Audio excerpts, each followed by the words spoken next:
لیکن امتیوں کا دین 1300 برس تک زندہ ہے، چل رہا ہے، اور چلانے والے اس کو چلا رہے ہیں۔ یہ سب چور دروازے کھولے گئے تھے۔ غلام احمد قادیانی نے نبوت کا دعویٰ ایسے نہیں کیا ہے۔ آپ اس کی تاریخ پڑھیں گے تو چور دروازے جو ہمارے احباب نے اور ہمارے برادران نے کھولے ہیں، سوتیلے بھائیوں نے، انہی کی وجہ سے اس نے چھلانگ ماری تھی اور اس نے نبوت کا دعویٰ کیا تھا، ورنہ سب کے نزدیک وہ مجدد اعظم تھا جناب علی۔ خیر، وہ ایک تاریخ ہے۔ تو یہ چور دروازے کھول کھول کے بیٹھے ہیں، تو ظاہر ہے دروازہ کھلا تو کوئی بھی چور آ کے داخل ہو سکتا ہے۔ فتنہ انکار ہے، مولانا مودودی صاحب نے اپنی کتاب کے اندر بھی چور دروازہ کھولا حدیث کے تعلق سے۔ واضح طور پر نام لینا کوئی عیب کی بات نہیں ہے، معذرت کے ساتھ اگر کوئی بھائی قلبی لگاؤ رکھتے ہیں تو میں انہیں برا نہیں کہہ رہا، وہ رکھیں، ان کی اپنی مرضی ہے، لیکن عرض کرنے کا مطلب یہ ہے کہ حق کو حق کہو، غلط کو غلط کہو۔ متبع اور جس کی اتباع کی جائے گی، جو غلطیوں سے خطاؤں سے پاک اور صاف ہے، وہ اس دنیا کے اندر صرف ایک ہستی ہے، حضرت محمد الرسول اللہ صلی اللہ علیہ وسلم کی، اور ان کے ساتھ انبیاء اور رسول کی۔ باقی اس دنیا میں کوئی بھی ایسا نہیں ہے کہ جس سے غلطیوں کا صدور نہ ہوتا ہو۔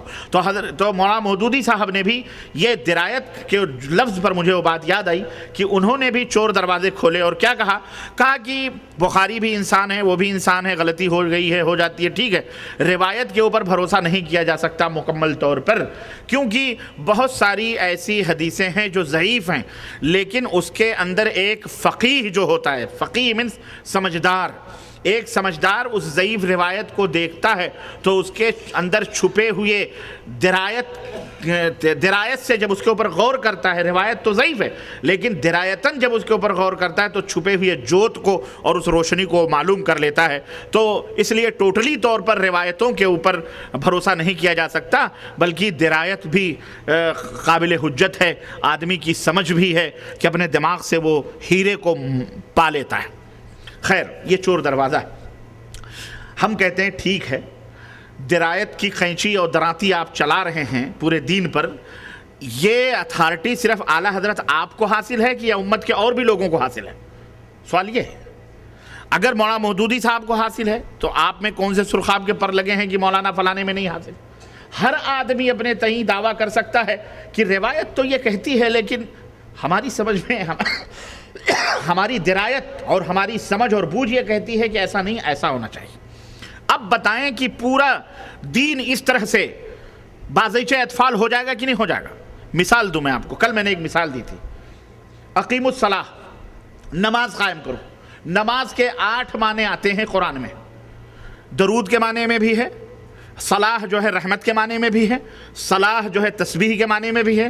صلاح کا ایک معنی کراچی کے ایک محمد احمد بٹلہ صاحب نے پریڈ بھی کیا ہوا ہے کہ پریڈ کرنا، صلاح مینس پریڈ کرنا۔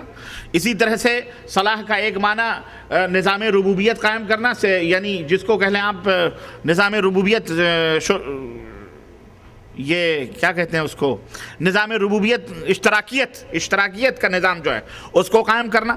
صلاح کا ایک معنی کولہے ہلانا بھی ہے، کولہا، کمر ہلانا، ڈینس کرنا، یہ بھی 8 معنی تقریباً صلاح کے آتے ہیں، اور ایک معنی نماز بھی ہے جو ہم اور آپ سمجھتے ہیں۔ اب بتائیے کہ پریڈ کرنے والے نے اگر صلاح کا معنی لیا ہے تو آپ اسے غلط کیسے کہہ سکتے ہیں؟ وہ کہہ سکتا ہے ہمیں صلاح کا معنی اقیم الصلاۃ، اللہ نے فرمایا ہے، صلاح کا معنی ہم پریڈ لیتے ہیں، آپ کو کیا تکلیف ہے، ہم ڈینس کریں گے۔ اقیم الصلاۃ، اب صلاح قائم کرو کا مطلب یہ ہو جائے گا کہ رقص و سرود، ناچ اور گانے کی محفلیں قائم کرو، تو کہے یہ بھی عبادت ہے کیونکہ اللہ کا حکم ہے۔ کوئی کولہے ہلا لے، کہتے ہم نے نماز ادا کر لی، کوئی سبحان اللہ کہتے ہم نے نماز ادا کر لی، ہے کہ نہیں؟ تو اس صلاح کا مفہوم یا اس کو متعین کون کرے گا؟ ہمارے آپ کی درایت اور سمجھ کرے گی، یا کوئی اور ہستی ہے جو اس کے معنی کو متعین کرے گی؟ آپ بتائیں، قرآن کے اس صلاح کے معنی کو کون متعین کرے گا؟ ہاں، جس کے اوپر یہ قرآن اترا ہے، جس کے اوپر یہ قرآن، ہاں، بادشاہ کی باتوں کو وزیر ہی سمجھ سکتا ہے، ہمارے نبی ہی سمجھ سکتے ہیں، جو صاحب قرآن ہیں، جو قرآن لے کے آئے، وہ جو بتلائیں گے وہ ہم سمجھیں گے۔ آپ اور ہم دنیا بدلائیں، ہم اسے نہیں مانیں گے۔ پوری دنیا ایک طرف، تنہ تنہا حضرت محمد الرسول اللہ صلی اللہ علیہ وسلم۔ اگر انہوں نے کہا صلاح کا مطلب رکوع، سجود، قیام، قعود، جو طریقہ بتلایا وہ ہے اہلاً و سہلاً، ہم اس کو مانیں گے. پوری دنیا کہہ رہی ہے نہیں یہ نہیں ہے، ہم نہیں مانتے. تو قرآن ہو یا احادیث ہو، صحابہ کرام رضوان اللہ علیہ، اور شیخ نے تفصیلی گفتگو کری ہے اس کے بعد، جو معنی صحابہ نے سمجھا وہ سمجھا جائے گا. ایرو غیرو نتھو خیرو کو اس کے اندر مداخلت، انٹرفیئر کرنے کی اجازت ہرگز ہرگز نہیں دی جائے گی. یہ بات یاد رکھو. وہ آج کے فقہا ہوں یا پچھلے فقہا ہوں یا فلانے ہوں یا ڈھکانے ہوں، ہم اس کو نہیں تسلیم کرتے. ایک اور مثال دوں میں، اصول فقہ کی ایک کتاب ہے اصول الشاشی، بڑی مشہور کتاب ہے، ہر عالم اس کو پڑھتا ہے. فقہ وہ حنفی مذہب کی یہ اصول فقہ ملا جیون کی کتاب ہے. اس کے اندر خاص اور عام کی بحث آتی ہے، معنی قرآن کے معنی متعین کی بات آتی ہے. اس میں اللہ رب العزت نے قرآن کریم میں فرمایا کہ فَتَرَبَّصُوا ثَلَاثَةَ قُرُوءٍ فَيَتَرَبَّصْنَ ثَلَاثَةَ قُرُوءٍ، عورتیں طلاق کے بعد 3 قروء تک انتظار کریں. 3 قروء، لفظ قروء کا معنی لغت میں اور عربی زبان کے ماہر اور ادیب حضرت امام شافعی رحمت اللہ علیہ، جن کا مذہب چلتا ہے شافعی مذہب، وہ کہتے ہیں کہ قروء کے معنی ہیں طہارت کے. قروء کے معنی کیا ہیں؟ طہارت کے، پاکی کے. یعنی عورتیں طلاق کے بعد 3 پاکی تک ٹھہری رہیں گی تو وہ پاک ہو جائیں گے. امام ابو حنیفہ رحمت اللہ علیہ کے مذہب میں قروء کا معنی حیض ہے. کتنا فرق ہے آپ دیکھیے، بالکل ناپاکی اور پاکی کا مسئلہ ہے. امام ابو حنیفہ رحمت اللہ علیہ کے ماننے والے یہ کہتے ہیں احناف کہ قروء کا معنی ہے حیض، یعنی عورتیں 3 حیض تک ٹھہری رہیں گی. کتنے حیض تک؟ ان کی عدت کتنی ہے؟ 3 حیض ہے، اور یہی آپ سب جانتے ہو 3 حیض ہے ان کی عدت. سوال یہ پیدا ہوا کہ امام شافعی کہہ رہے ہیں، جبکہ قرآن کے معنی مفہوم کو سب سے زیادہ سمجھنے والے امام شافعی کہہ رہے ہیں طاہر، پاک ہونا ہے، اور امام ابو حنیفہ کے ہاں یہ ہے حیض، ادھر پاکی ہے ادھر حیض ہے، دونوں پاکی اور ناپاکی کا مسئلہ. اس میں صحیح فیصلہ کیسے کیا جائے گا؟ وہ بھی اب دگج امام ہیں، یہ بھی دگج امام ہیں، اپنے دور کے چوٹی کے امام ہیں، کیسے مانیں گے؟ یہاں پر فیصلہ نہ امام ابو حنیفہ کریں گے نہ امام شافعی کریں گے. اس معنی کو متعین خود حضرت نبی کریم صلی اللہ علیہ وسلم نے کس طرح سے کیا ہے وہ کیا جائے گا. امام ابو حنیفہ کے ہاں یہ ہے کہ ٹھیک ہے لغت میں قروء کا معنی پاکی ہے، ہم مانتے ہیں، لیکن حضرت ام المومنین عائشہ صدیقہ رضی اللہ تعالیٰ عنہ کہتی ہیں کہ جب اس طرح کا کوئی معاملہ طلاق شدہ عورت یا اس طرح کی کوئی آتی تھی تو اللہ کے نبی اسے حکم دیتے تھے کہ 3 حیض تک انتظار کرے. فیصلہ ہو گیا. 3 حیض، نبی نے 3 حیض کا حکم دیا. اس کا مطلب یہ ہے کہ قرآن میں جو قروء کا معنی ہے وہ طہارت نہیں بلکہ حیض ہے. حدیث نے فیصلہ کر دیا.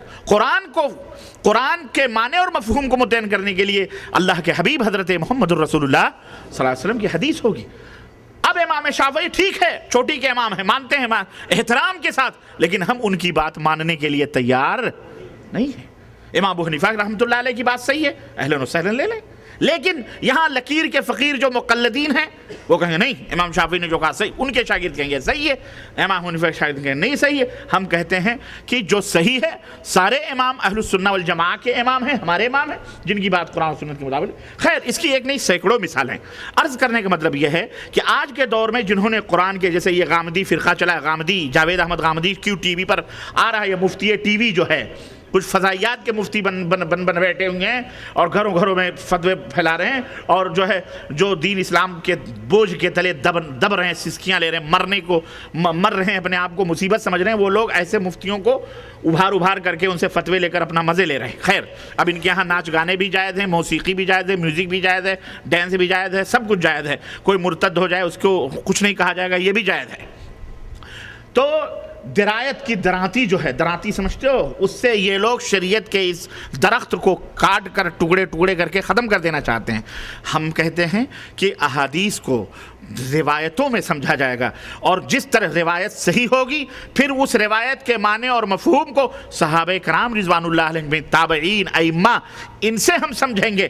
اپنی مرضی سے ہم نہیں سمجھیں گے، کیونکہ اپنی مرضی سے سمجھنے میں دین کا بالکل خسارہ ہے، گھاٹا ہے، اور آج اپنی مرضی سے سمجھنے کی وجہ سے فرقے بندیاں آج امت کے اندر ہیں. تو درایت قادیانی بھی کہے گا ہم بھی درایت رکھتے ہیں، مرزائی بھی کہے گا ہم بھی درایت، احمدی بھی کہے گا ہم بھی درایت رکھتے ہیں، وہ خوجہ، اسماعیلی، بہری، سارے اور جتنے فرقے، اریلی، بریلی، دیوبندی، مودودی، جتنے بھی فرقے اور جماعتیں بنے، سب یہ کہیں گے ہمارے پاس درایت ہے، ہم نے اپنے میراث سے موضوع۔ لیکن حضرت علی رضی اللہ تعالیٰ عنہ کا ایک قول آپ یاد رکھیں کہ حضرت علی بن ابی طالب رضی اللہ تعالیٰ عنہ فرماتے ہیں کہ لو کان الدین بالرأی او بالعقل، اگر دین کے اندر عقل کا کوئی دخل ہوتا، دین کے اندر اگر عقل کا کوئی دخل ہوتا تو مسح کرنے کا حکم موزے کے نیچے ہوتا، موزے کے اوپر۔ بولو ہاں، کیوں؟ گندگی موزے کے نیچے لگتی ہے، موزے کے اوپر۔ لیکن آپ مسح موزے کے نیچے کرو گے تو جائز ہے یا موزے کے اوپر کرو گے تو جائز ہے؟ ہاں، اس سے پتہ چلا اللہ کے حبیب نے موزے کے اوپر حکم دیا ہے تو موزے کے اوپر ہمیں، لیکن عقل کہتی ہے کہ گندگی نیچے لگتی ہے۔ اب ان درایت کے گدھوں سے کہو اور ان درایت کے چوروں سے کہو کہ تو موزے کے اوپر مسح کرے گا یا موزے کے نیچے مسح کرتا ہے؟ عقل، دین میں عقل کا کوئی دخل، عقل کا پچر نہیں چلے گا۔ اللہ کے حبیب نے فرمایا آمنا وصدقنا، آمنا وصدق۔ ایک عورت آئی عبداللہ بن مسعود سے کہنے لگی کہ تم کہتے ہو کہ اللہ کے رسول صلی اللہ، تم کہتے ہو کہ قرآن، تم کہتے ہو کہ کون سا مسئلہ تھا شیخ؟ اللہ نے بالوں کو چھوٹی، ہاں، لعنت برسائی، بالوں میں بال جوڑنا، یہ جو آج کل ڈپلیکیٹ بال چلتے ہیں، بالوں میں بال جوڑنے والے پر اللہ نے لعنت فرمائی، اللہ کے رسول صلی اللہ علیہ وسلم، اللہ نے لعنت فرمائی ہے۔ میں نے تو پورا قرآن پڑھ ڈالا، پورے قرآن میں تو مجھے یہ فرمان ملا ہی نہیں اللہ کا۔ تو ہے قرآن میں؟ عبداللہ بن مسعود نے کہا ہاں ہے قرآن میں۔ کہا میں نے تو نہیں پایا۔ بولے میں تجھے بتاتا ہوں، سن، اللہ تعالیٰ نے قرآن میں کیا فرمایا؟ اللہ تعالیٰ نے قرآن میں فرمایا وَمَا آتَاكُمُ الرَّسُولُ فَخُذُوهُ وَمَا نَهَاكُمْ عَنْهُ فَانْتَهُوا، رسول جس بات کا تمہیں حکم دیں اسے لے لو اور جس بات سے منع کریں اس سے رک جاؤ۔ اب اللہ کے نبی نے فرمایا کہ بالوں میں بال جوڑنے والی پر اللہ کی لعنت ہے۔ خلاص لعنت ہے، قرآن میں ہے کہ نہیں ہے؟ صحیح بات ہے کہ نہیں صحیح بات ہے؟ یہ ہے صحابہ کا استدلال۔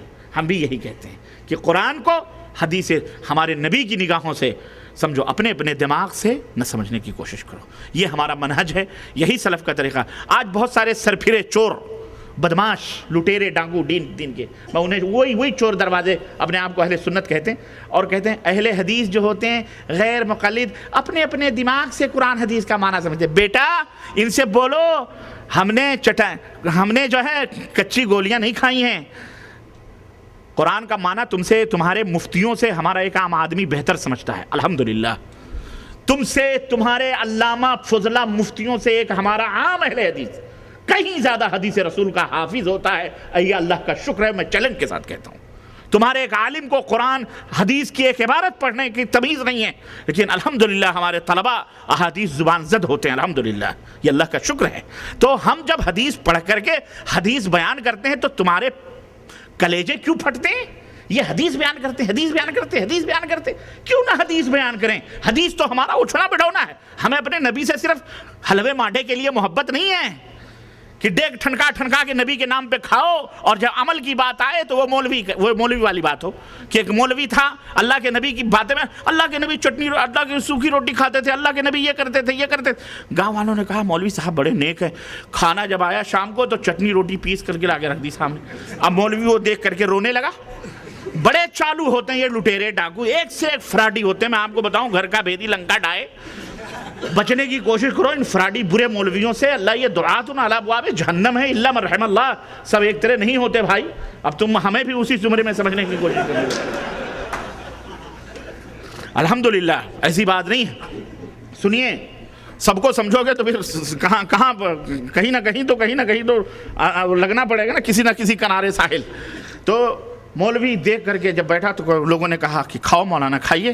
اب مولوی رونے لگا، وہاں رونے مطلب کیا، نقاری کرنے لگا۔ اس نے کہا مولانا رو کیوں رہے ہیں؟